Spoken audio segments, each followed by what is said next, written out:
Hello, everybody. This is Matt Orozco. And this is Lowell Greenblatt. As usual, we are here with another episode of Macabre Monthly. It is July. It is hot. It is not hot in some places. There's actually raining here in Ohio. It's the Don't like summertime. it. Hot everywhere.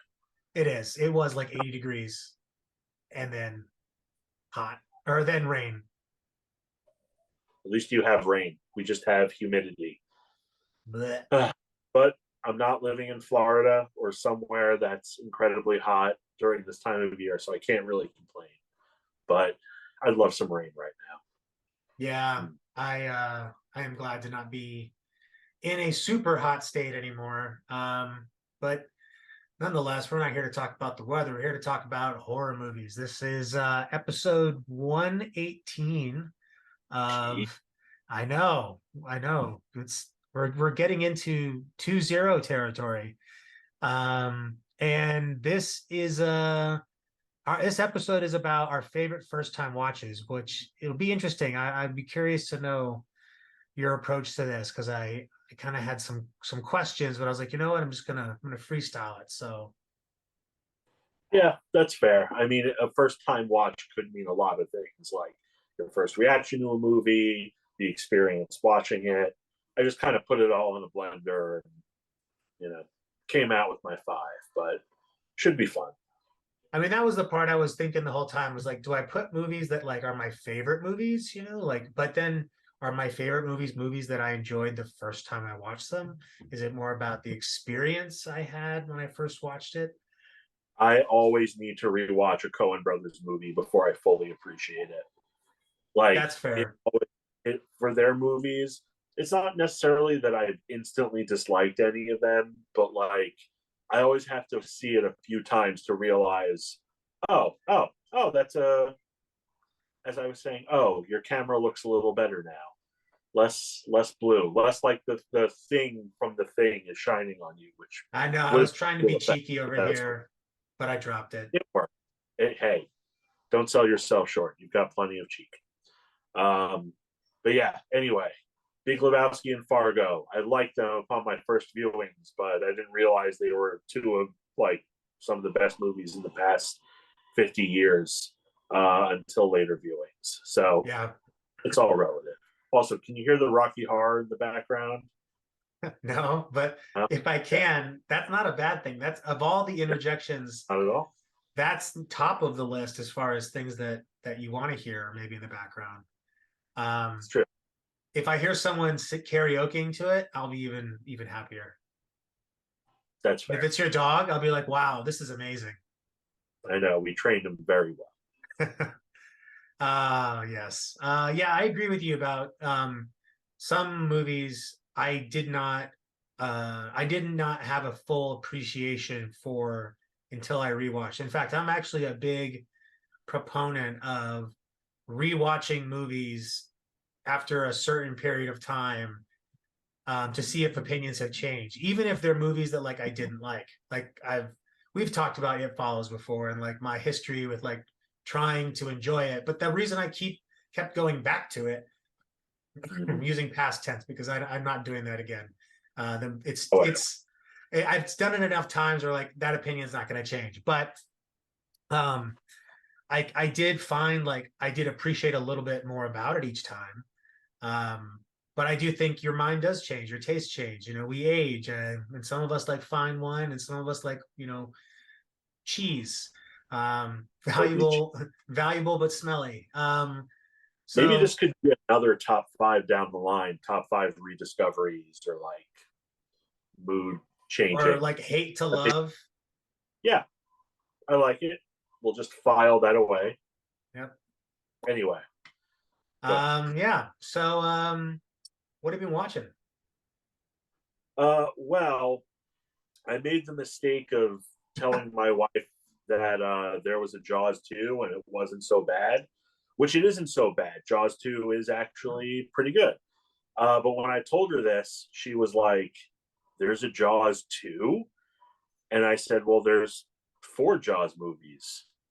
She's like, but the shark died at the end of the first one. I'm like, well, yeah. She's like, well, we have to watch all of them. And I'm like, we can watch the second one. She's like, no, we have to watch all of them. So we watched Jaws 2, 3, and 4, which is just a slight and then a sharp decline. It's kind of like Uh, this because it does kind of ejaculate you into absurdity by the fourth one. Like it's not a good movie, but it's not a not entertaining movie. I would venture to say that Jaws 3D is more entertaining than Jaws the Revenge. Like Jaws the Revenge isn't a shit show, but it's kind of dull at parts.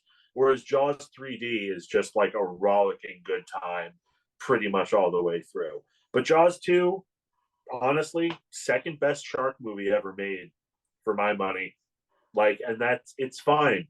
It's the best case scenario of what a sequel to Jaws without the involvement of Steven Spielberg could be. Like that's as good as they're gonna get But I feel so like the list, I feel like that's a small pool of swimming in, like it pun is. intended. Like the Yeah. shark genre may have a lot of movies in it, but the quality of those movies is like there is no middle ground. It's either Sharknado 7 or it's Jaws. Like there's not a lot of mediocrity in that middle. Or Sharknado 1. When Joe Bob said he was showing Sharknado, I was kind of disappointed. And that's how I got to telling my wife, like, oh, I'd rather watch Jaws 2. So Sharknado kind of led us here. And you know what? I don't regret watching Jaws 2 again.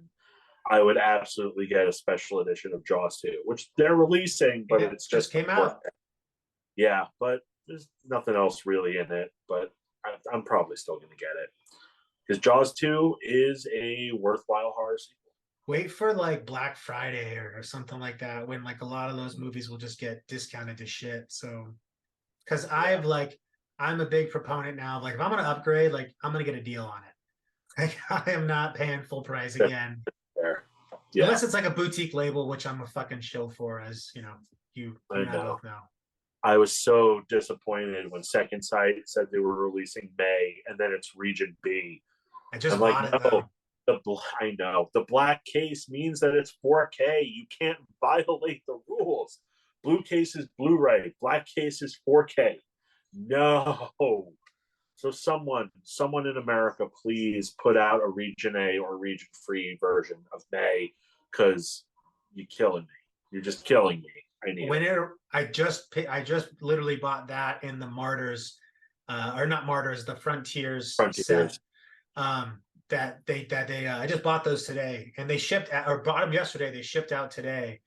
I Oh, will nice. test the May disc when it arrives, and if it plays in my, I have the region free, non-region free. If it plays in the non-region free, I'll give you the heads up. Thank you. I'm waiting with bated breath. And also, speaking of foreign, well, not quite foreign film. Well, Frontier is a foreign film. Anyway, I finally saw Sisu. Oh Um, yeah, what'd you think? I dug the crap out of it. I know you Yeah, interviewed the director, which I haven't seen yet, but I'll hop on YouTube, this same very channel, to look at it. It was a lot of fun. There was a lot of hype around this one, um, but it's pretty well deserving of that. It's just a neat little movie. I don't want to compare it too much to Fury Road, but it's got that same kind of idea where it's really just like a chase scene. It's like a yeah. smaller um, great action, great gore, really impressive finale. And I went and I got the Steelbook from Blu-ray. That The steelbook is pretty cool. yeah, the 4K Steelbook. Yeah, I got that. No regrets. It's a great addition. And I also watched The Wrath of Becky. Oh, I've wanted to see. I loved Becky. I like the Well, I first one thought it quite. was fine. But like I heard the sequel is like the aliens to Alien, and I kind of wanted to see what they did with it. And it's fine if you really like Becky. I think you'll really like the sequel. It's got a great turn by Sean William Scott, who I actually think is really underrated. Like Oh, for sure. it's kind of unfortunate that people think he's just Stifler because he's so much better in so many other things. Role Um, Models, Goon, like he's great in oh, both of those movies. Role Models is awesome. Top tier comedy. One of the best parts of Cop Out. Yeah, but it's cool. It's Becky versus the Noblemen, who are basically the Proud Boys. There's some incredible gore. It was fine. I'll watch a third one, and they kind of set up for a third one, but I can wait for it. But that's just me. Cool. Yeah, that's definitely been on my list for a while. What have you been watching? I haven't been watching a whole heck of a lot, to be honest, but have a few things. I got my halfway to Black Friday haul from Vinegar Syndrome, and I popped the other Boogeyman. Oh, And I did you watch I, this? I totally forgot I watched it last week, which says what that's basically my review of the movie. No, but it was just kind of, I don't know why they called it the Boogeyman. It's kind of nuts, and I know it was like filmed in America, but it feels almost like Troll 2. Like it feels like a foreign horror movie from like the late 70s, early 80s that just happened to be set in like Virginia or wherever it's set. But it's so weird. Yeah, But I dig totally it. fans. I dig it only because it is so weird and like it is so unpredictable, and it has some pretty decent, gore pieces. Um, it's not perfect. It's a solid three, a solid Yeah, 3 out of 5. that's totally fair. Mm-hmm. Um, so I watched that. I've been making my way through some other Vinegar Syndrome ones. Night Screams, which not very good. Um, and Undefeatable, which is the Cynthia Rothrock movie. Oh, Uh, love Everything putting you've heard about her. the movie is like it's made by its ending, and like that's 100% true. Yeah, Like of the bookend or undefeated. Undefeatable. Undefeated. Uh, Yeah, or is it Undefeated? Fuck, what is it? Undefeatable. Yeah, it's a and fucking weird title. I know I see the picture in my mind, but Um, and then saw Guardians of the Galaxy 3. It was all right. I was pleasantly surprised by it.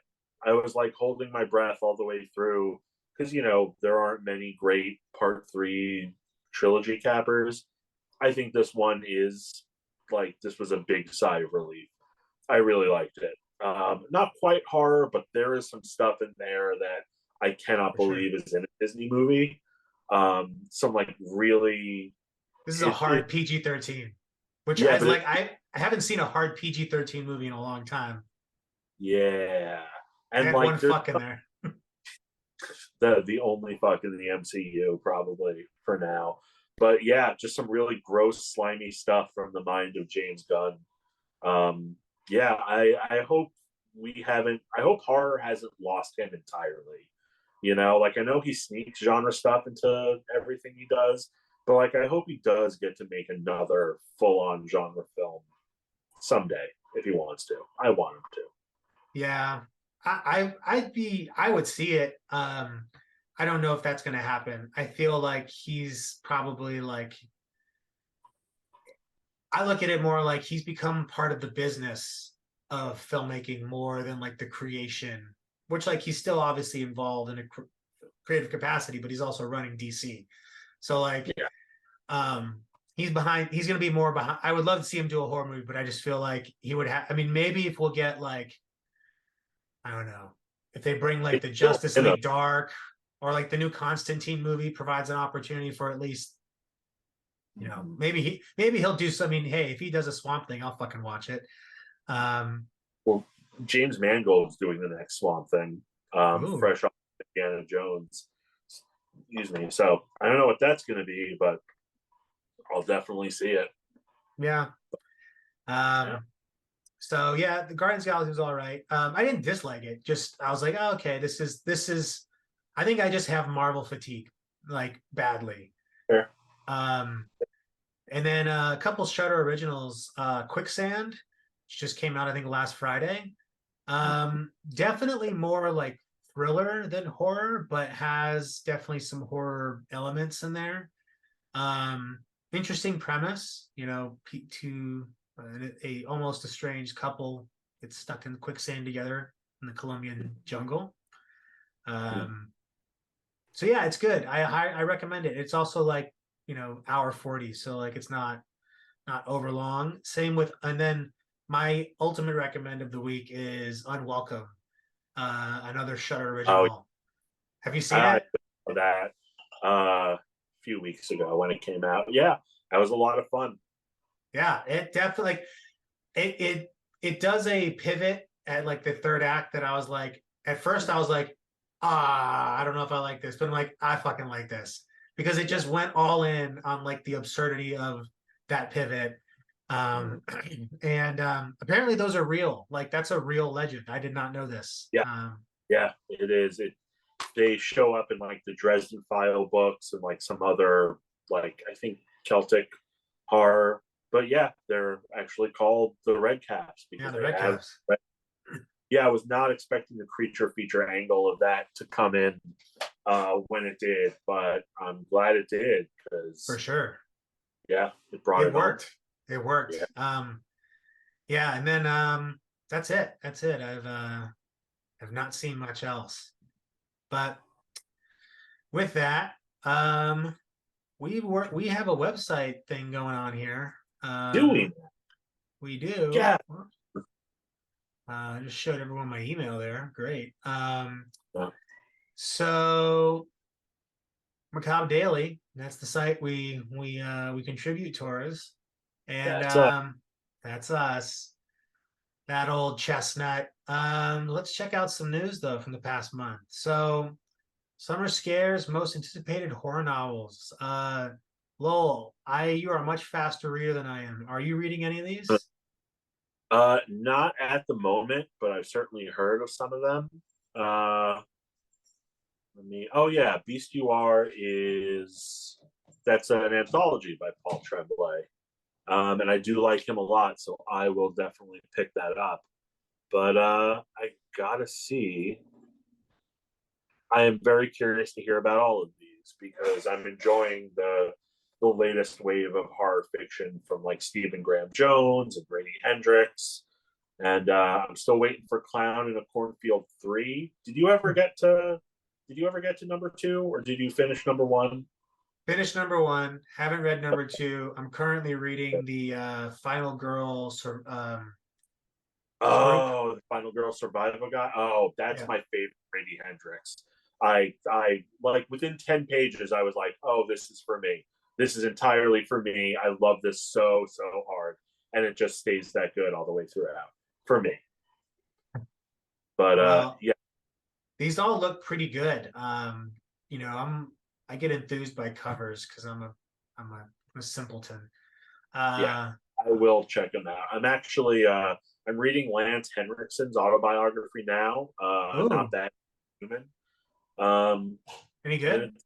yeah, it's pretty interesting. He's had a crazy life, um, but it's taken him to some great places, which I'm reading about now. So yeah, recommend so far. And then I'm gonna head back into some horror fiction. I think with Eric LaRocca, who's another one of those modern horror writers that I haven't read yet, but I've heard great things about. I know that Lance Henriksen's a great storyteller. I saw him at a Mad Monster convention years ago. He told a lot of really good stories, very personable. So definitely keen to check that one out. So yeah, these look like good reads. I wish I was a faster reader. I probably get through like 7 books a year, so probably better than the average American, but who knows? But Uh, yeah, yeah. yeah, but that's a low bar, I'm sure. So, um, Twisted Metal new trailers come out. Have you watched this? Yeah, I still can't believe it's happening, honestly. Yeah, Like I don't know how you make a show out of Twisted Metal, but I'm they certainly did. curious to find out. It kind of looks very sci-fi channel-y, Uh-huh. um, which could go either way. But I mean, it's a great cast, and there's definitely vehicular slaughter in there. So yeah, I'm gonna check it out to at least know what the hell is going on with it. Good trailers Uh, so far. yeah, Interesting trailer. Jeez. this trailer was definitely interesting. It gives me like post Deadpool vibes as far as the humor is where it's trying to go, which can be hit or miss. Like sometimes it's kind of cringy, just like, oh come on, like that's be more clever. But at the same time, this there's another show that actually did come out on sci-fi called Blood Drive. Have Oh, you ever I've heard. seen it? No, but it's like it's got Alan Richson from Fast X in it, and I Yeah. think a few other people. But it's like it was made to be like a lost B movie from the '80s turned into a TV show or something, right? It's like intentionally It heightened kind like of that. Have you ever seen Death Race 2000, like the original one? Yes, I have. It's very much that, just like the premise is a little different. In fact, Death Race 2000, the original, is one of my favorite Roger Corman movies, but the remake with Jason Statham in it is surprisingly good. I watched it on an airplane Yeah. and I was like, wow, this movie fucking fucks. Like this movie is all right. Way to go, Paul Thomas Anderson. Um, but Yeah. Between the master and There Will Be Blood, he oh found wait, time no, to fuck. Who out was it? No, not Paul. I always get him confused Paul with W.S. that's the one, Paul W.S. Anderson. Yes. The first Paul, Ah, yeah, essentially. yeah, exactly. Event Horizon guy. But Yeah. I guess the premise looks all right. I am not like this will not convince me to sign up for Peacock, but yeah, we'll I'll check it let you out. know. Yeah. Yeah. This is the most exciting news I've seen in a while. Have you ever seen Goblin play live before? No, but I hear the Suspiria shows they did were actually really good. It's funny. I don't really associate demons with a score really because it's got Oh, almost a wall to wall soundtrack of heavy metal. So kind of curious to see how this is I, gonna go. But I yeah, musical accompaniment to movies. I am for it. I think it's a cool experience, and yeah, if it scratches your back, then I hope you get your back scratched. I don't know. If you enjoy this, good for you. Oh, dates. Any yeah, near me? I'm going to that one in Cleveland in October. I mean, Demons has a great score. In fact, it's so good that there's even a remix album of like various like electronic music artists did like remixes, which they're pretty good, but don't spend too much money on it. Oh wow, it's not coming anywhere near me. It's coming in Niagara Falls though. Wow, Yeah. good for them. Interestingly enough, I think I saw them play Suspiria live in New York. So yeah, it was a lot of fun. They also typically like stick around after, like they'll play the movie and then Huh. Do it they'll do steady. like a set afterwards, which is a lot of Okay. fun. So good bang for the buck. Um, and this is funny because Neil Blomkamp's all salty. He says that his Alien sequel didn't happen because he's not a studio lackey director. Um, Which I believe, I guess, but I really liked District 9 and I liked Elysium, I think, more than a lot of other people, but he's just been downhill since that. I mean, Chappie was awful. Like, I remember watching it and just thinking, God damn, what a waste. And why did you cast D. Antwood as, like, your main characters? Like, I don't know what he saw in them, but I didn't see it. And I'm like, all right, guy, like, maybe you should take a little breather and come back with something else. Uh, yeah, so maybe it's kind of good that he didn't get Alien 5, Ripley or not, but I don't know. But you know what? He's gonna come back in like a James Wan kind of way someday, and then we'll be like, yeah, we love Demonic, that weird COVID movie that he made with virtual reality and Satans. I don't mean to crap all over Neil Blomkamp. No, I'm, you know what? I don't mourn this, but no, no. But I just find it. I always find it interesting. It's like, you don't play the Hollywood game. Like, come on, man. Yes, you did. Like, and at the end of the yeah, day, like, it might be a blessing to not be involved with the Alien franchise. Like, it yeah, is. It is a lot of weight to carry. Look at the Predator sequels. They're not bad. They're just like they're never going to live up to the first one or the second one. I mean, Predators. I stand Predators on a yeah. regular basis. Predators is highly underrated. Prey is great. Prey is I mean, great. I don't have that nostalgic love for the original Predator like a lot of people do. So I wonder if I watch them back to back, Predator and Prey, if I'd like Prey more. I don't know. That's an experiment that I'll have to do, even though some people might say I'm nuts.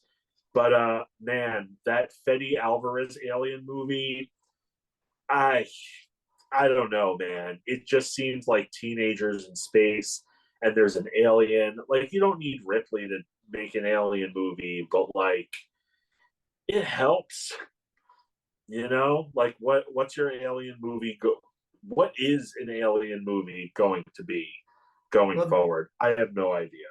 I mean, I feel like the only way to really do the series justice is to kind of do what Prey did, which is you kind of reboot it. You take what worked about the original premise and you apply it to a new context. And so, like, the only way for Alien as a series to kind of do that is to just forego, Last Jedi everything, just fucking forego everything else and being like, "Yep, we're doing our own thing now." Except the only constant has to be the xenomorph. As long as there's an alien like that, we're good to go. And none of this. I like Prometheus, but I also don't think it deserves to. Like, I don't like it that much. I like it; it's entertaining, but I don't like it that much to defend it as canon because it doesn't really do a whole heck of a lot to add anything meaningful, especially the way Covenant played out. I'm like slightly better, but still just like this is the silliest origin story I've ever seen in my entire life. But anyway, Alien, we will see how Fetty does. And I don't neither of us are near a Universal Studios, but have you ever been to their Halloween Horror Nights before? Nope. I hear they're great. I'd like to go someday if possible, but I don't know how that would happen. But yeah, Vecna Yeah, Haunted House seems like a winner. So they're good. I guess the only issue is the same issue you run in any theme park, which is that, you know, fucking lines. And like nothing harshes your chill more than when you have to like get out of you wait an hour to go through a 5 minute maze that you have to wait another hour for another 5 minutes. That the ROI on your time there is hard to quantify. But anyway, this looks like fun. I went to the Strangers Things one years and years ago that they did. Good times had by all. This cool. has me really worried. Um, like first of all, the existing world, like there's nothing to expand upon. Like there's just zombies. It's a zombie movie. Like And the same two guys show up in part two, yeah, playing entirely different characters. And like there's like and Clue Gulager. I don't know if he's still alive, but if he is, I'm pretty sure he's not acting. he passed recently. Yeah, He was up there though. I think he made it to the 90s, so good for him. and he was still going But to New Beverly. yeah, yeah, he still has his own seat dedicated to him. Look, I mean, Return of the Living Dead was nothing but. Let me rephrase that. Return of the Living Dead, in its conception, was just supposed to be like a takeoff of Night of the Living Dead, and the fact that Night of the Living Dead just happens to be public domain. It's And it like was the Dan other O'Banion. It was Dan O'Banion and George Romero being like, "I own the time of day. You own of the the dead. Living Dead." Well, Don Of the Russo, the other writer of Night of the Living Dead, like yeah, wrote the version of this. Dan O'Bannon went and ran with it, and yeah, there's no world, there's no mythology. It's just they're zombies. dioxin. That's it. The chemical brings them back. Like, if you want to do a remake of this, cool. Let's see what that's like. But like, And Are also we? of the original 5 films, like first of all, there's Uh-huh. nothing original about Great. Necropolis and Rave at the Grave, right? There's just nothing like those were cash grabs at the height of the VOD blockbuster, at the end of the blockbuster era and the height of the VOD era. Um, Yeah. and I feel like anytime people like I'm going to use an example, but I'm not going to name names as far as because movies go. But I saw a movie at a film festival where the filmmakers got on stage and introduced the movie, and they were talking about how extreme it is and how like they did their own thing and like how where you should be prepared to Mm. be like sickened. And you're like you're setting these expectations to a point where it's like if you don't deliver exactly that and probably more, you're going to disappoint everybody. And I feel That's like, how I feel about Talk to Me. It's been hyped up so much that I'm like, yeah, let's. All right, well, I'm gonna see it. Just calm down, everyone. and Yeah. also, no, I don't know if this looks familiar, Kill Her Goats, but if you're on Instagram and you walk and you follow any horror sites, you're probably getting targeted ads for the steelbook of Kill Her Goats, which is supposed to be a return to 80s. They all say, again, hyperbole machine, return to 80s slasher.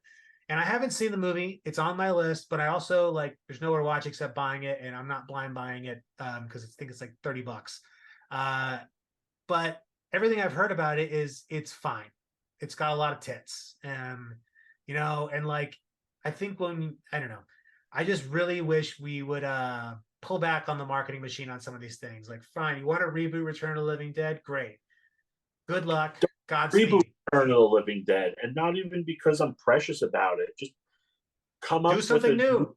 do something new with zombies. Yeah, Seriously, I mean, I honestly think Walking Dead has done more against zombies in recent years than for zombies. Like all that whole universe, and I can't believe it's a universe, just needs to like lay dormant for a while until I can give a shit about zombies again. Personally, but there is like you're right, and at the same time you could just make your own zombie movie. Like, doesn't and I don't know, do something like try and reinvent the genre. It's kind of like 28 years later that just started filming. I am actually did it interested just in that, start? or I it's don't good. think it It's actually moving started. forward. It's Yeah, moving forward. But like that is far more interesting to me than a reboot of Return of the Living Dead because there is a world in 28 Days Later, and there is like, and those two movies are quite good. Um, yeah. so you know, there's value in creating your own IP. Just do that. Mm-hmm. But don't do it without getting your fair wages. So yeah. Uh, this just came into my email last night, and I am super excited. One, it is a non-struck project, which is great. And it is giving like it the immediate comparison is going to be Ready or Not, but this feels a lot more like John Wick. um, Mm-hmm. so was this on your radar at all? I think I saw a trailer for this, but I don't know. I don't know what it's going to be like because I saw this other movie that was a Tubi exclusive, which, look, I love Tubi, but like two words that shouldn't go together, anal fisher and Tubi exclusive. Um, it's just, you're not going to have a good time, which was about like a bachelorette party being attacked like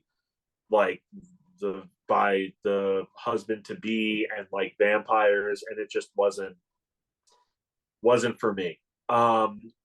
So I think maybe I got this confused with that, but this I guess is something entirely different. But hey, Jason Patrick, always good to see him. And we appreciate Jeffrey Reddick in this house. So Yeah. my interest is piqued at the very least. Well, your interest will peak not long because we'll have a review of it up on the site next week. Or not next. No, before the embargo date, whenever that is. I don't know when it is off the top of my head, but By the embargo by the date. embargo date, yeah. After the embargo date. That's our motto here at Macabre Daily. but it's kind of like gives off like Scott Pilgrim vibes, except the gender roles are reversed, where she's fighting 7 groomsmen, not Mm. he's fighting X's. 7 exes. But yeah, T TBD on what that looks like. So that's the news. What there is of it. What's fit to print, or at least squeeze it to 20 minutes. Um, so for our top 5 first time watches, what was what was how on a scale of 0 to 10, 0 being this is the easiest thing you could do this in your sleep, 10 like I couldn't even do it, I didn't even finish the list, I have to leave now. Where would you place this as far as difficulty in creating your list? I'd say 3. Honestly, it was more of a challenge to whittle it down, and to really, excuse me, cross ones off the list where I thought, okay, I have like the same reaction or the same story in terms of like what I walked away with uh, for these different movies. So I'd say it was fairly easy, and my reasoning for them, I guess, is kind of a little all over the place. I don't know if some of them are necessarily good. I mean, yeah, some of them are definitely good, and I'll fight you for it. But like, just in terms of like the impression that they made, uh, based on my expectations or lack of expectations. What about yourself? Yeah, this was actually I think once I understood my criteria, because I was first I was like, well, like, does Halloween belong on this list? Because it was the first horror movie I remember seeing, and obviously I fucking love the shit out of it. It But very well could. I mean, it. it Yeah. could, but I also feel like sometimes when you talk about favorite movies, first favorite, like when there's ever the word of like best or top involved, your mind immediately almost wants to go to the most well known of the movies that you enjoy, because those are like so pivotal and important. But I think I challenge myself, maybe rightly or wrongly, to like try and like be like, okay, what are movies that really like fucking blew my mind? Um, Mm. and there are some like I avoided movies that were like blew my mind in a bad way. I was like, oh god, I will never forget that movie because of how fucking terrible that scene was, or like Climax. Like I will never forget feeling nauseous when the camera goes upside down for 20 minutes. And I'm like, oh, but just because I remember that doesn't mean that like that was an important first time watch to me. I just But it's pure cinema, man. That's what you uh, got to understand. It's yeah. pure cinema. So say the French, but I believe him because Gaspar Noé, even though I don't love everything, like it's like Lars von Trier, don't love everything he does, have respect the shit out of the form. But anyway, um, yeah, I just tried to focus on movies that like really blew my mind when I Mm-hmm. first saw them. And So like, especially for us in our age, like, maybe we watched certain, for a lot of movies like Halloween, which were like the first, like, the first major the thing Gateway, for a while. Yeah, like maybe our gateways were sequels to those movies. Like I always say, I saw Halloween 2 before I saw the original. And like when I first saw the ending of Halloween, I thought it sucked. Like I thought it was just like, oh, they just stopped shooting or they ran out of money. The hell was that? And of course, I was 6 years old, and I lived in shame and eternity for it. But I the first Hellraiser I saw was 3, and then I watched 1 and 2 back to back on the USA Network. So we sort of come at a lot of these big franchises, at least, from like areas where we already sort of know the mythology and the imagery before it really hits us the way it originally hit a lot of people when they first watch it. So maybe that yeah, affected things, maybe not. yeah, Yeah. yeah. I agree with that, and that's also why like I don't give younger generations shit for enjoying movies that like I might not. It's like, Yeah. okay, you love the Nun universe, like, hey, that's fucking cool. If that's what Yep. gets you into this shit, then that just means in like 15 years from now, you're gonna be finding yourself like looking at Fulci and like fucking Alexander Aja and like just going wild. So anyway, We don't pick our gateway drugs, but no, yeah. we don't, but we let them all in.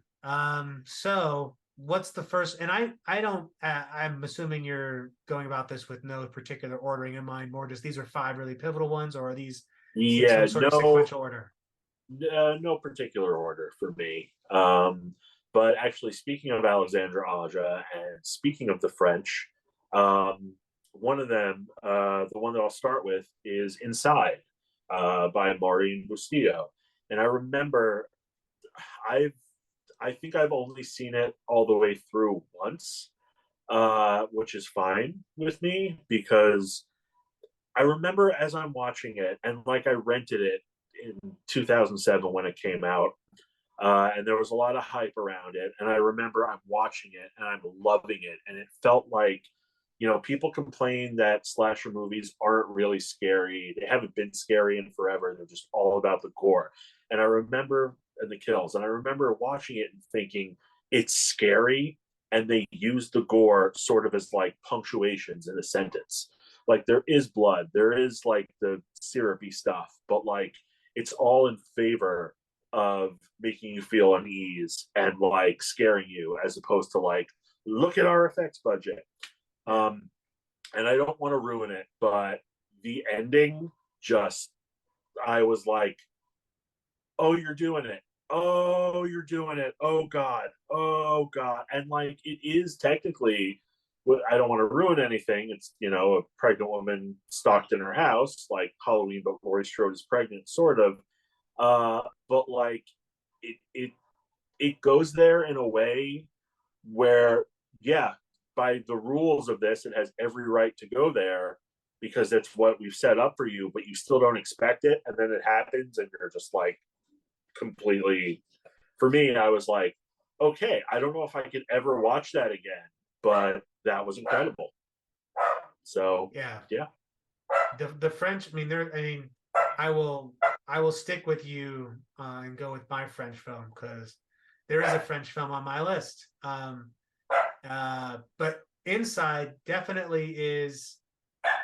That entire movie is just, oh my god, oh my god, oh god, oh oh my, oh, I don't want to. Okay, yep, that's gonna stick But with like me. in good creative ways, like it's very well made. No, it's It's just almost like like, a Hitchcock movie. It's like got like a Hitchcock level of tension that there's this like settle on like.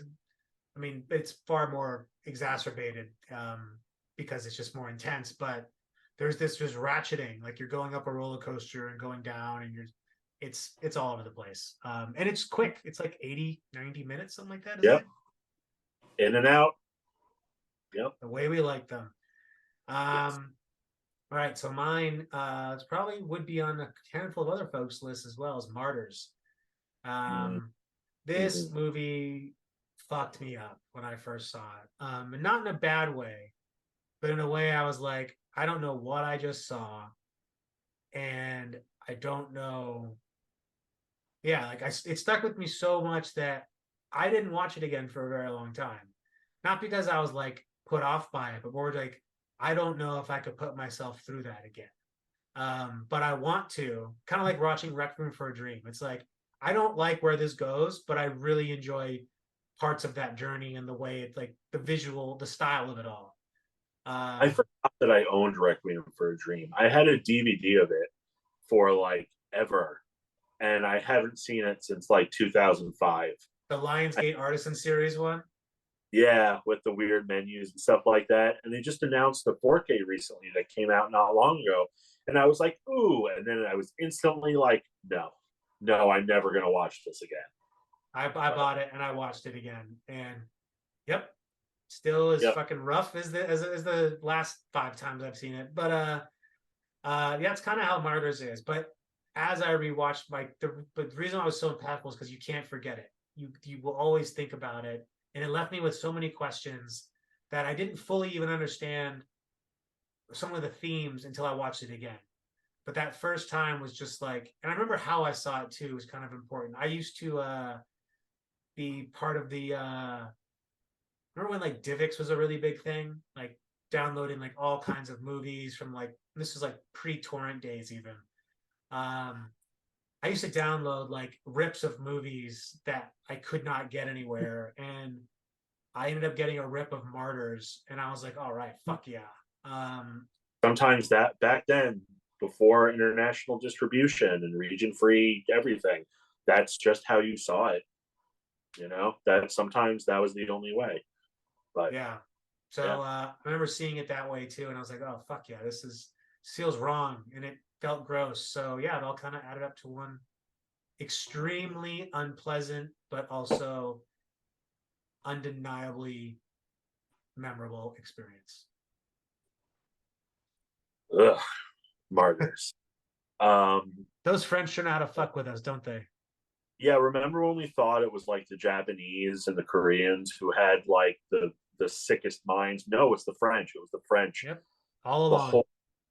whole time. It's like I feel like So you're my unmasking him in Scooby Doo. It's like I knew it was you, France. um anyway, so the my next one, speaking of zombies, was the original Day of the Dead. And just to give you some context with this, I didn't see the original Dawn of the Dead until just before the remake of Dawn of the Dead came out. I'm like, oh, this is this important zombie movie. Like, I should go see it before I see the remake. And I saw them pretty close together, and it was interesting because I kind of thought they're both great movies, but you can't even really compare them because they Yeah, just have zombies in a mall in common, and that's it. It's like it's the remake is barely a remake. totally are Um, very different. yeah, but then when the new Dawn of the Dead came out on DVD, I said, "Yeah, there's another one, isn't there? Like they call it his trilogy. Oh, it's Day of the Dead, which I hadn't seen."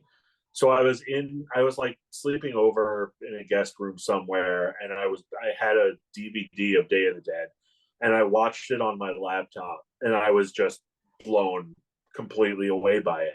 Like watching that on a laptop in a room somewhere was like I still I still love that movie more than the other two Dawn of the Deads. I think it's his best zombie movie. I know people heartily disagree with me, but it is leaner and meaner than Dawn of the Dead. Some of the best zombie effects ever. I mean, the very first one you see, from when you see like the tongue hanging out, I was like, oh my god! Like it still looks great. Um, like we talked about last week or last month when we were talking about the Scream Factory 4Ks that we want. Really want this one. So yeah, I mean that's the magic of Romero. I can still appreciate and love something that I'm watching on like a laptop. Though I mean, which I guess is ironic in this whole era of strikes and streaming and all that. But yeah, I absolutely loved it. I'll go to the mat saying it's better than his other zombie movies, which I guess would put it in the running for best zombie movie of all time. And I'm okay with that. I don't know if that's the case, but yeah.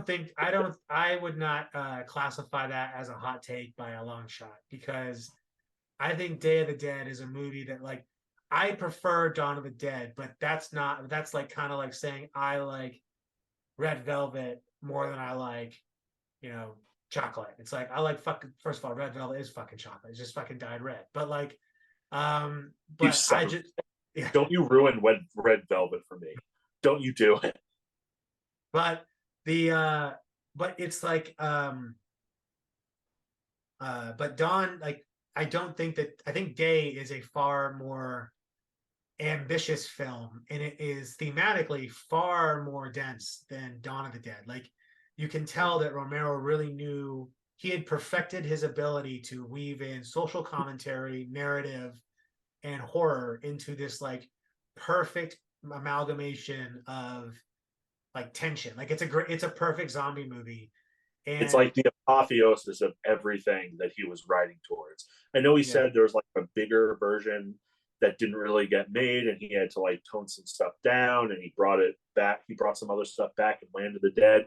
But Day of the Dead is like you said, like everything synthesized into like one amazing zombie film for sure. and Dawn of the Dead gets a lot of credit because it did, and so does Night because they both are kind of pivotal moments for the genre, and that like there wasn't a lot happening between those two until those two, and then when those two happened, things changed. And I think Day of the Dead is kind of like, again, they're coming back for a reunion tour. Romero's coming back to do his third one, and it's fucking great.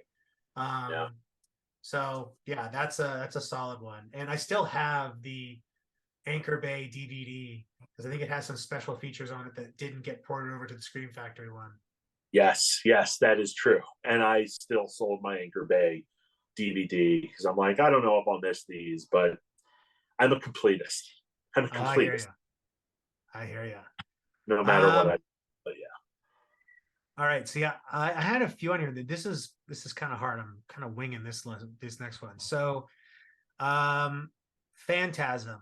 Uh, I don't remember like specifically. Like I remember where I was when I first saw Phantasm. I was like probably 7, and I was at my nana's house and was in her living room as I did, and like that movie. Even though I was like somewhat young, like I kind of knew it didn't make a whole lot of sense, but I was really into it. I was like really into it because it's just like there's so out there. There's so much that happens. There's so much unpredictability to it. Even the way it opens, like for such a young adolescent child, there's tits, and like you get tits, and then you get tits turned into tall man, and then tall man, stabbing someone in a graveyard, and then like you get like a little bit of Dune in there. You get a little bit of like weird mausoleum silver flying ball of death. Like there's all this stuff from there. It's just brimming with ideas. And while the story itself again has quite a few holes, it has become like one of my favorite horror movies of all time. I just remember seeing it being like, wow, this is I don't know what I just saw. It's my first, I think, exposure to like nightmare logic or dream logic in movies, and it fucking blew my mind. And I rewatched it so many times. I bought it. I used to have the MGM VHS um, that they put out. I remember getting it for Christmas one year. Like, you ever seen that like video of that kid getting like Slumber Party Massacre 2, like VHS or something like that? He's like freaking out. Like that was me at Christmas. Like I would be like asking for like Phantasm and fucking mm. Halloween and shit. And so, and trauma movies, I can't believe someone bought me Blood Sucking Freaks on VHS when I was like under the age of 16. um, Wow. anyway, yeah, Phantasm. And I have grown to love it more and more as time goes on. In fact, I believe there's a 4K version of it that's making the rounds in Europe, but I'm holding out to see if that's just an upscale or if there's actually a true UHD disc coming out because I would love to see it. The 4K that they did of the DVD or the Blu-ray looks superb. But yeah, the music, everything about it, just it fucks. Yeah, Phantasm was never one of my franchises. I tried with it. I mean, yeah, it has a lot of weird, great ideas, but to me, they just never kind of coalesce. And hearing Don Coscarelli talk about it, actually, I don't want to say it made it worse, but it was just kind of like I'm just not personally a fan of doing weird stuff for the sake of doing weird stuff, and that's what that franchise is to me. It's almost like an anti-franchise, like he's sort of making it up as he goes along, which I get, but also just it's too weird for me with a veneer of cohesion. Like I would It's not like have that of cohesion without something to back it up. But that's me. it's like I know. it's like the pug of franchises, and that like it has a very specific audience. And for those people that love it, they're adorable. For those people that don't, they think they're disgusting. It's like so. Like my wife fucking does not like pugs. I think they're cute as hell. I wouldn't own They one because are they adorable. they have nose problems, and I don't deal well with animals that have issues. Um, but yeah. I don't hate anyone. I don't have no ill will against people that don't enjoy Phantasm because I also understand that point of I view. do. Fuck you guys. No, I'm being contrarian. I am one Fuck of those. you, I'm out. You're cool. I'm out. Yeah. Yeah, so my next one. So, okay, this was my first Dismember the Alamo. Um, and I'd never been to a surprise like film marathon before. It was just 4 films, but it was such a great night. It was films that like I'd seen. Okay, the movie is Society. Now, the films that they The showed shunting. first up was Night of the Creeps, which I saw years and years and years ago, but I pretty much forgot. Basket Case, which I'd never seen, and then Demons 2, which I'd never seen, and they end with Society, which I had heard of, but I had never seen. Of course, I knew Brian Yuzna. Now, when you're watching the last film of like a film marathon, the one that sends you out into the night, you want it to, like, I guess if you're programming one of these, you want it to end with a bang. And I remember watching it at first, like the first 2/3 of the movie, and I'm like, this doesn't really seem like anything. Like, I know I've heard this is This is popular. lame. This is a lame Yeah, like teen drama. yeah, but it gets to the end, and it's like midnight, 12:30 at this point, and like I've been there since like 6, and I had like a good night, so I'm like, all right, they ended with a clunk or whatever, and then the shunting begins, and I could not believe what I was watching. Which I'd like to think anyone watching Society for the first time would have that same reaction. I just couldn't believe it. I'm But the just like, midway point in that movie is like that's when shit gets weird.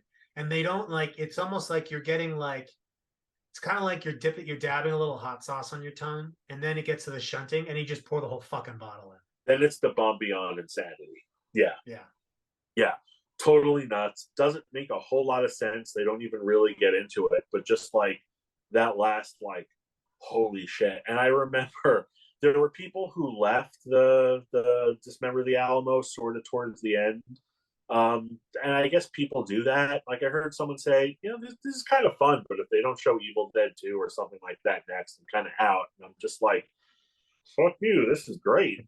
I'm staying all the way through. Oh, if they And don't show one movie out of literally hundreds of thousands that I want to see, I'm out of here. yeah, like these are not, you're not going to get Nightmare on Elm Street and Halloween with these. It's going to be something special.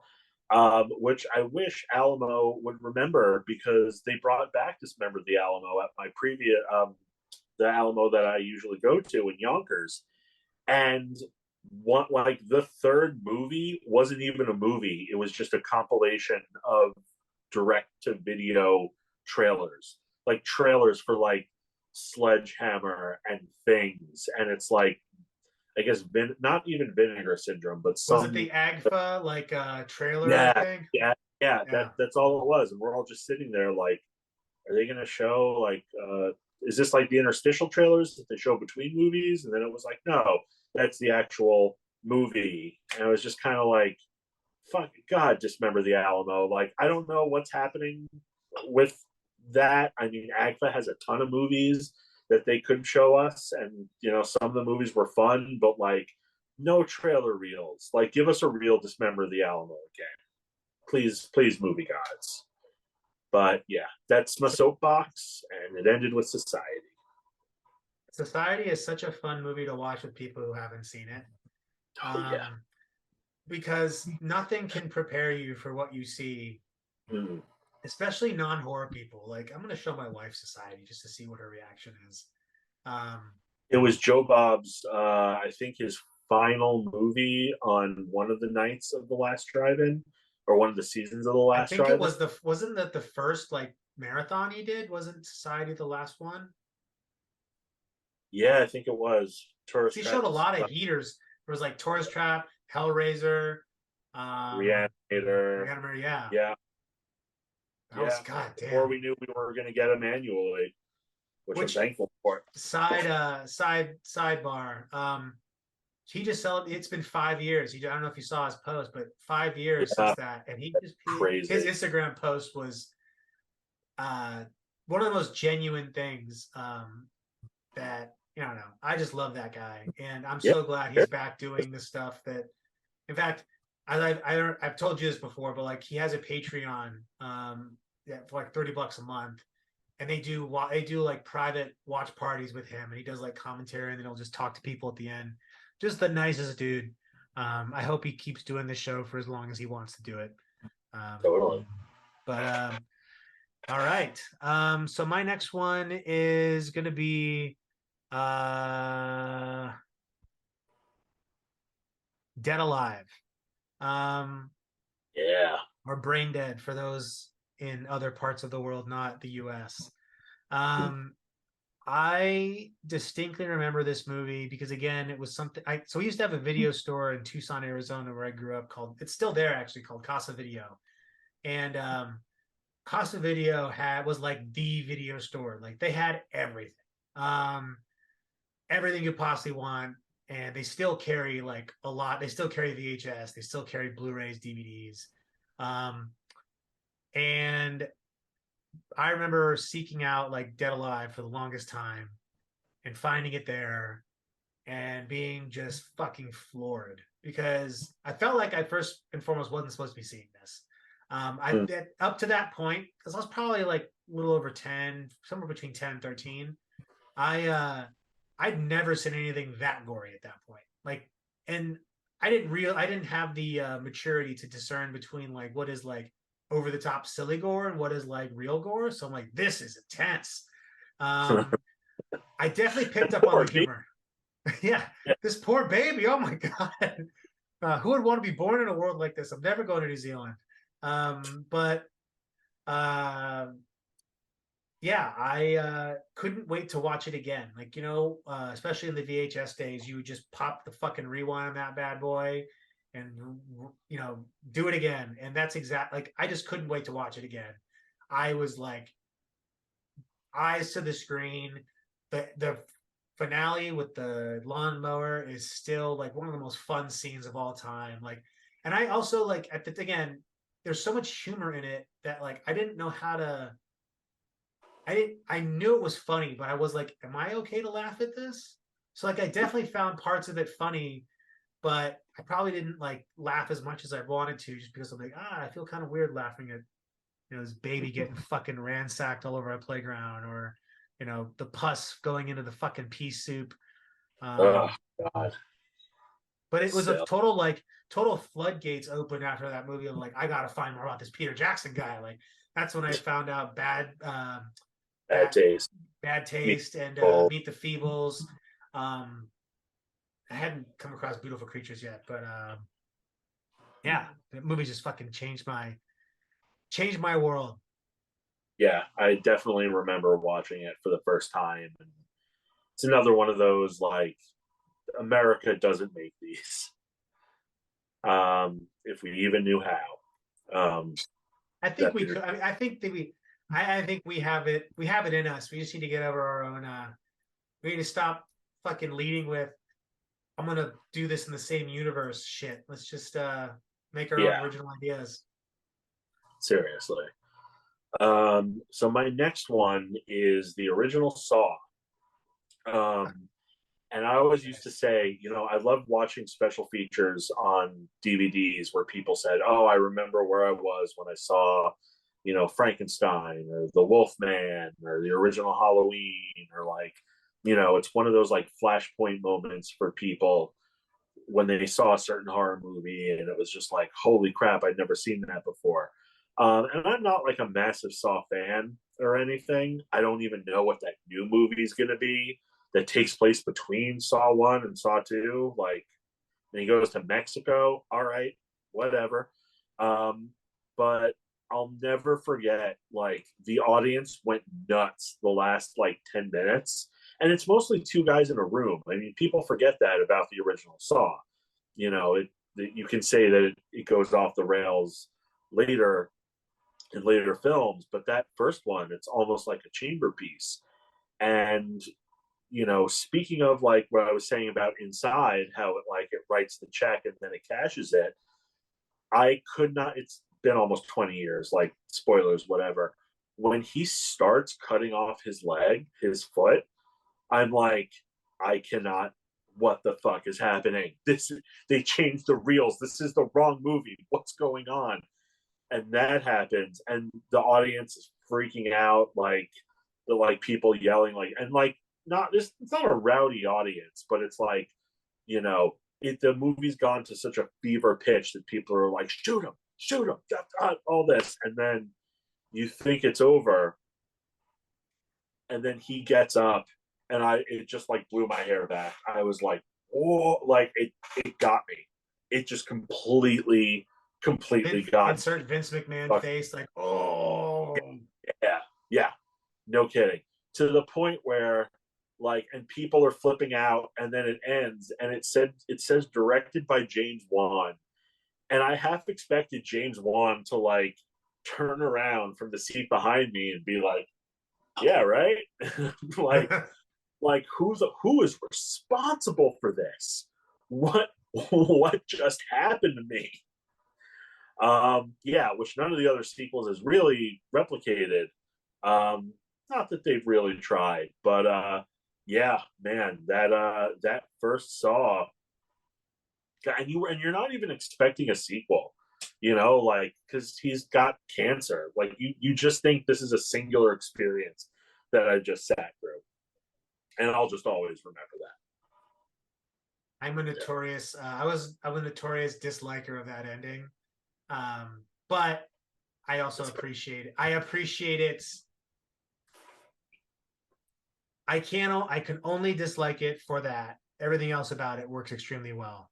Um, But why and didn't you ending? You thought it was a cheat, or it's like a you cheap saw it shot. coming? It's a cheap shot. Like, and in my head, I'm like, I can't think of a single thing that would actually accomplish that goal. Like, you can't just like, there's no drug in the world that you can just inject yourself with. Your heart stops, then it just comes back like, after a certain period of time. Well, no, Uh, his heart never stopped. That's just bullshit.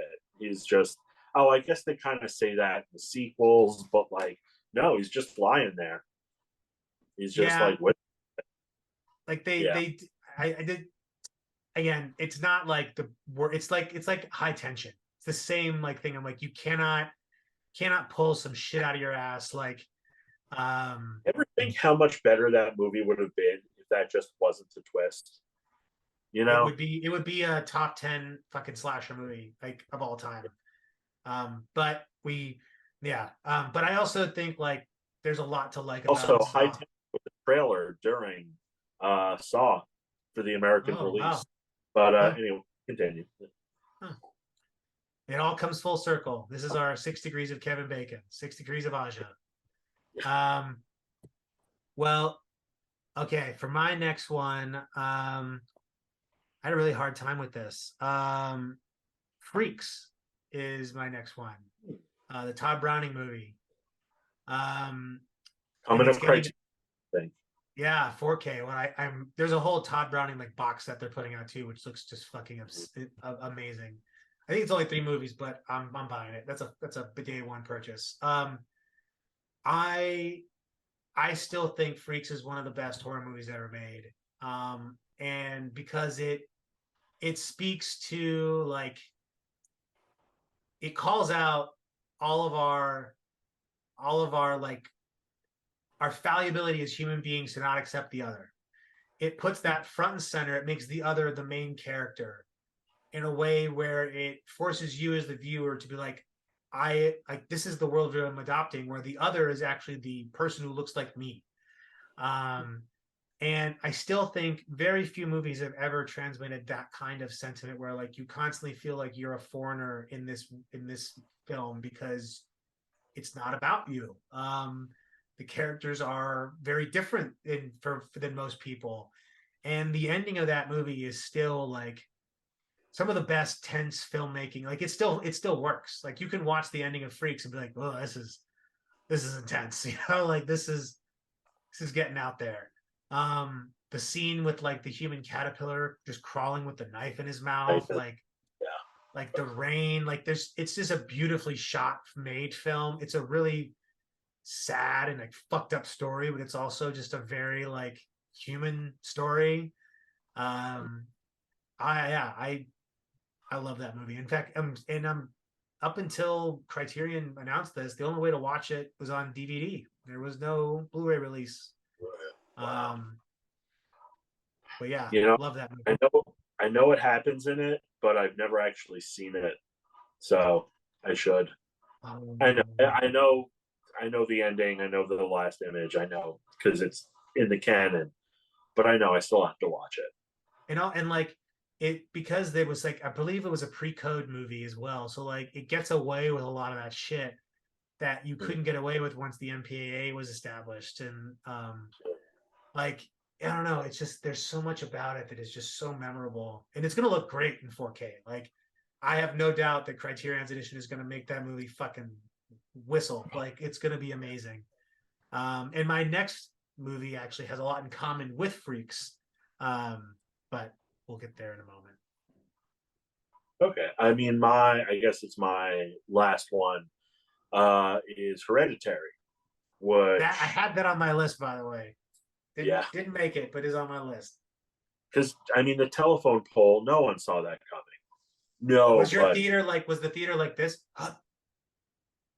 Like just yes, quiet.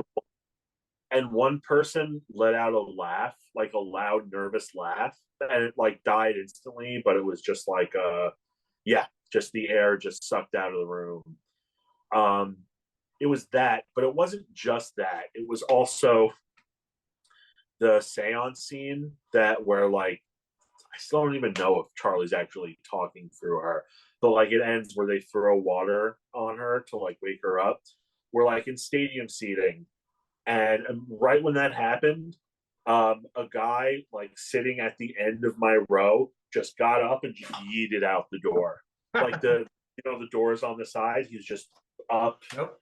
out. And my entire row saw it and we were cackling. And I'm sure everyone else in the theater was like, what the hell are they laughing about? But it was just like, nope. And he never came back. Wow.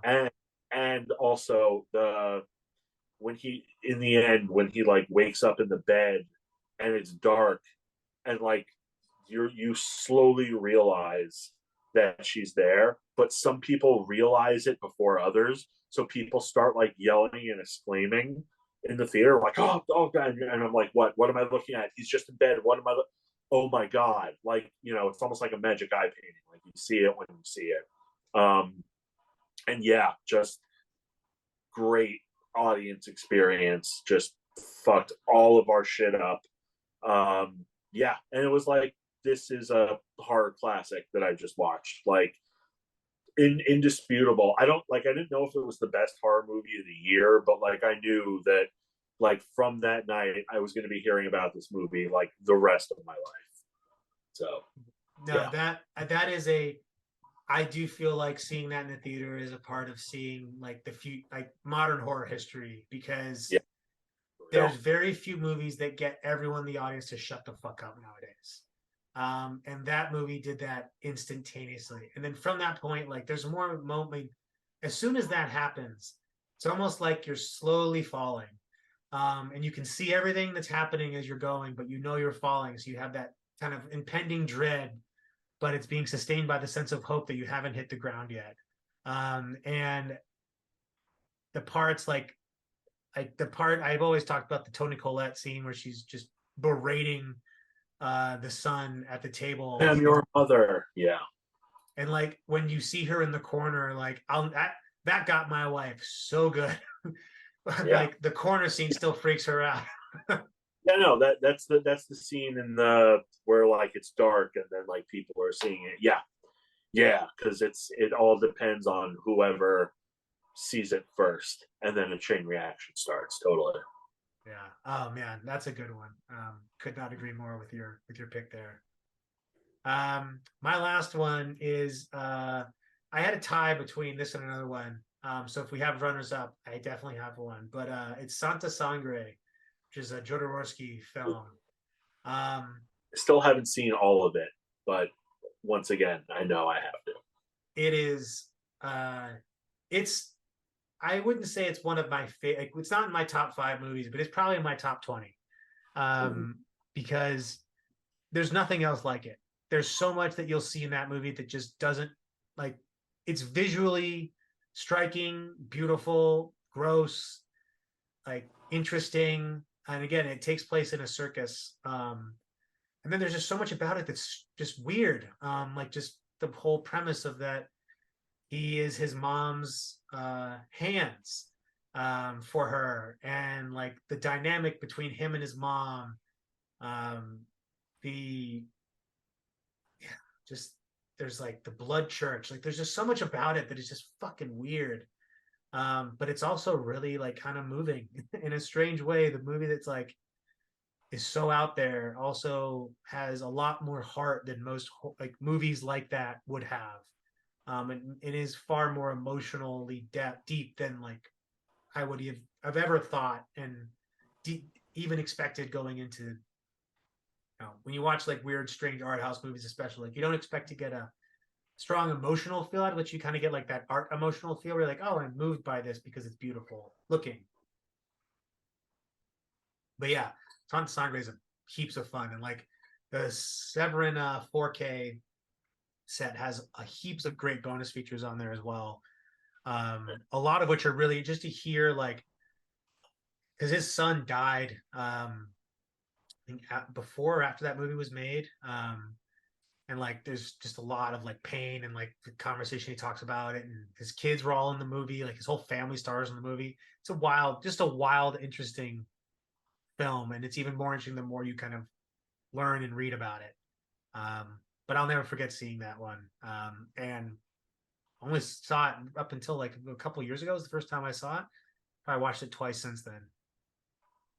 Nice. I have to catch up. I know. Yeah, there's a lot. There's only so much time in this world to watch so many things. Seriously. And I do have two quick runners up that I could do. Shoot, I got one. One is I guess this qualifies as horror, but Ichi the Killer, Yeah, um, it counts. Yashimike. When I got to college, I was already a horror fan. I was like, yeah, slashers, horror of the day, all that. Like I was kind of boilerplate. And then I had people who were into film like, have you seen anything come out of Asia? I'm like, you mean like The Ring? And they're like, come here.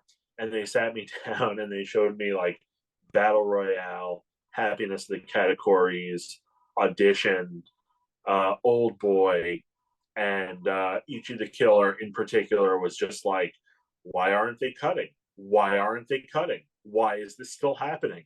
Oh my God, I didn't know you could. I didn't know you could put this on film. It's like a gummy Oh God, bear.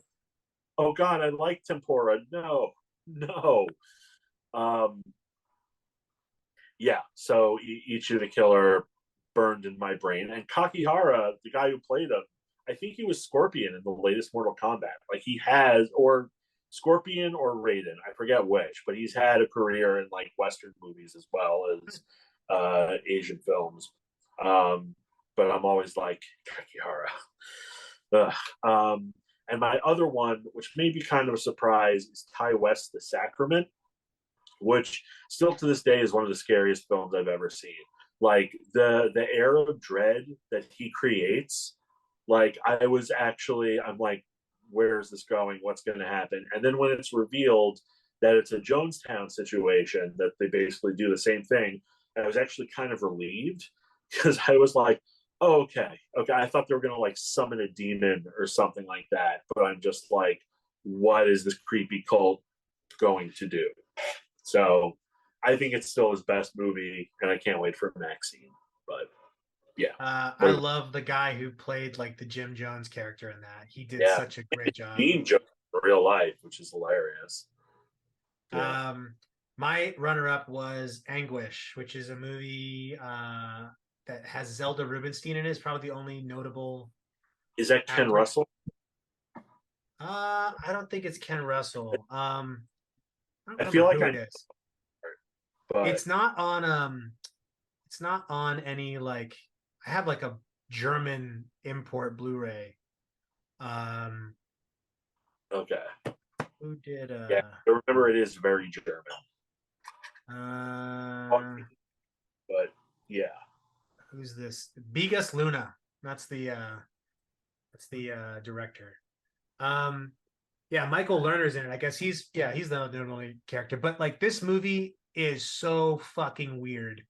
Um and it has a scene in it, like the climax of this movie, uh it's pretty impactful, especially as an American living in an American society. There's something that happens here that I just like. It's a jaw dropping moment, and the whole premise itself is strange on its own. This guy lives with his mother, and he brings her eyes of women. Um, so Okay. yeah, um, but yeah, this is the one definitely worth seeking out, and I don't want to talk too much about it because, like, again, it's just some more to be seen to be believed. But so I when the movie ended, I just kind of like sat there like with my mouth open. Nothing, you know, like when you have that like blank space in your head, you're like, I don't know what I just saw, but I'm a Yeah. little like, I need a moment just to like, you know, the equivalent of like putting your hand on the fucking wall while you're peeing. You're like, Yeah. oh my I God. need a Twix. I need to chew this over post Yeah. haste. Yeah. So that's a good one. But I mean, there's a whole list of stuff on here. Like, I mean, Blair Witch Project was one I didn't make it on here, but movie scared the shit out of me when I first saw it. Um, so yeah, we could probably do another one of these if we ever run out of ideas. That's for sure. Oh yeah, totally. Fun never ends. It never does. But this episode does. That's unfortunate. But you know, if you happen to be out at San Diego Comic Con in July, you know, look out for our editor Sam, and he'll be passing out some Macabre Daily stickers. Okay. Yeah, We're we're wearing a awesome shirt t-shirt. as well. We're getting merch. So Yeah. yeah, not sure what topic we're gonna do next month, but I'm sure we'll figure that out. And hopefully by then we'll have seen some more recent releases. Even though Talk to Me is getting the hype machine, uh, maybe I'll catch it, maybe I won't. Who knows? But I might be planning something for August. Let's just say it rhymes with Wario. Uh, Oh yeah, yeah. Just leave that there. Leave that there for another day. Um, okay. yeah, I don't know if that's a horror movie. Maybe it's a horror movie. I don't know. maybe. Just gonna let it lie. Just gonna Yeah, see it. let it play. Let it play. But for now, that's it for us. As we always say at the end of these things, be good, stay safe, and of course, watch more horror movies. Except Adios. Jaws. Except Jaws the Revenge. Take that, Michael Caine.